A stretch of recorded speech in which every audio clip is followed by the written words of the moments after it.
C'est quand Olga, une infirmière et stagiaire de réciprocité, nous a présenté à l'hôpital de San Lorenzo que nous avons commencé à y aller à toutes les semaines. Nous arrivions vers 8 heures le matin et accompagnions les femmes qui arrivaient pour accoucher. Nous ne pouvions pas faire grand-chose à part être avec elles. Nous étions là, on essayait de les informer quand elles posaient des questions. On utilisait la méthode Bon-Apache pour essayer de diminuer la douleur. On les massait et on s'assurait d'une présence, car les femmes accouchent souvent seules. Maria Aminta Yoves, la première maman que je rencontre. J'ai peine à y croire, mais on me dit qu'elle est dilatée à 9 cm. La maman est dans son lit, elle est là, puis elle nous sourit, puis elle essaie de répondre à nos questions. Pendant le transfert dans la salle d'accouchement, on me dit qu'elle attend son 10e enfant. On la trouvait bien silencieuse, puis en fait, on s'est rendu compte qu'elle était morte de trouille. Elle avait peur d'y rester cette fois-là, parce qu'elle était plus vieille. Elle serre tellement fort la mâchoire pour ne pas faire aucun son, que les dents qui lui restent se mettent à saigner. Pendant tout le temps de la poussée, une infirmière se charge de lui rappeler de se faire ligaturer et de lui faire comprendre la gaffe qu'elle a faite en faisant un 10e enfant. Heureusement, la poussée, elle dure pas longtemps. Et nous, les Québécoises, avec pleine bonne volonté, nous lui proposons de prendre son bébé tout de suite après l'accouchement. Elle le repousse. Nous avons ensuite compris que ce moment est peut-être le seul où elle n'a pas de bébé à l'intérieur ni à l'extérieur d'elle. Jessica Maria. Une maman arrive en panique. Elle dit qu'elle veut une césarienne tout de suite. Elle dit qu'elle arrive de l'hôpital de Nakaome et que son bébé se débat. Le personnel prend tout de suite les signes vitaux de son bébé et le cœur ne bat plus. Elle pleure et crie. Elle veut une césarienne tout de suite. Nous nous sommes dépourvus de moyens, car elle voulait nous parler, mais avec un espagnol criant et en pleurant. Le personnel ne s'occupe pas d'elle, car ils n'ont plus besoin de prendre les signes vitaux.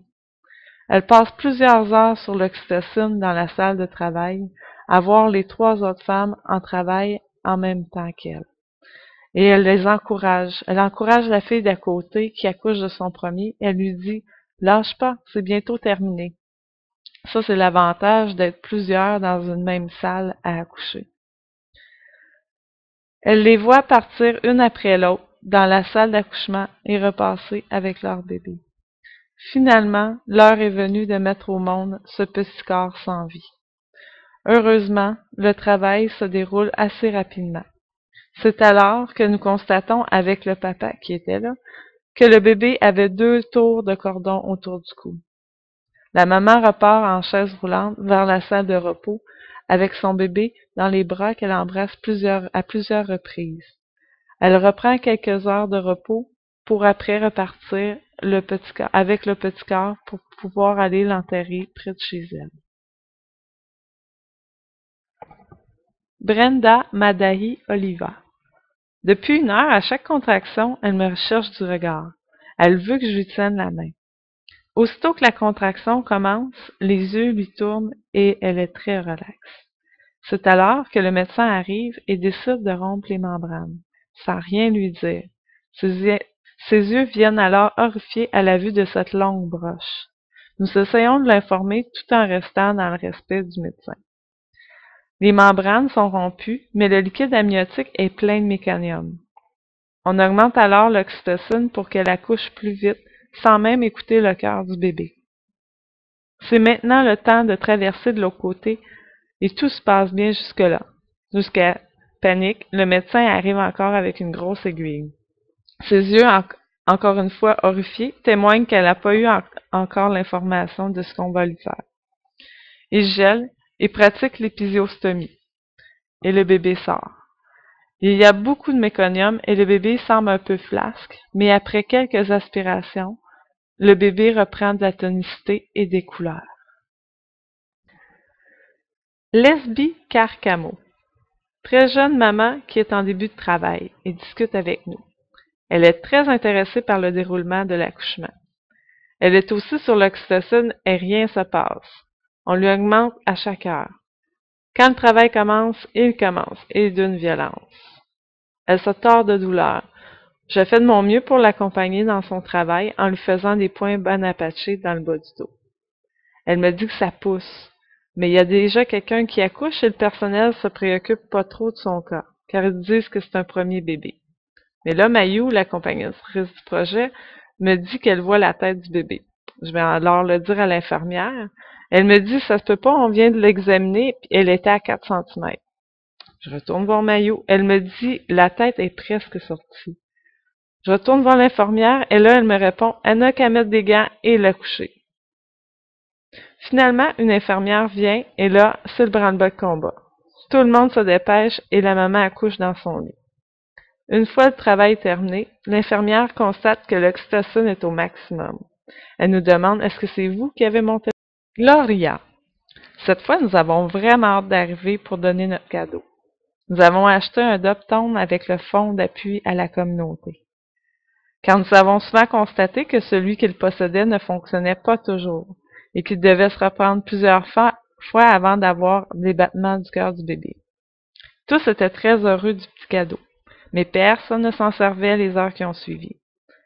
La femme présentement en travail reçoit de l'oxytocine depuis un bon bout de temps, mais personne ne prend les signes vitaux du bébé. Ils augmentent aux heures, mais rien, toujours rien, pas de Doptone neuf. Gloria est transférée de l'autre côté après une jasette au téléphone de la docteure avec une bonne amie. Finalement, elle sort son vieux Doptone. Panique. Après s'être assuré plusieurs fois que c'était pas le Doptone qui était brisé, on s'aperçoit que le cœur bat à 60 battements minute. Tout le monde ensemble, médecins, infirmières, s'entendent sur le fait qu'il faut démontrer l'importance à la maman de pousser de toutes ses forces. Pousse, sinon ton bébé va y rester. La maman poussait tellement fort qu'elle avait les yeux toutes rouges. Tu pousses pas assez fort, tu veux que ton bébé y reste. Pendant plusieurs minutes, elle poussait de toutes ses forces. Poussée bloquée, bien sûr, mais le cœur du bébé continue de descendre. Je ne sais pas à combien était le cœur du bébé quand ils ont décidé de transférer, mais c'est tout juste si on l'entendait quelques battements minutes. Ce qui est très difficile pour moi dans cette histoire, c'est qu'avant la poussée, la maman mettait toute sa confiance en nous, et maintenant nous devons repartir car il va faire bientôt noir. Et il y aura probablement personne pour la soutenir dans les pires moments de sa vie.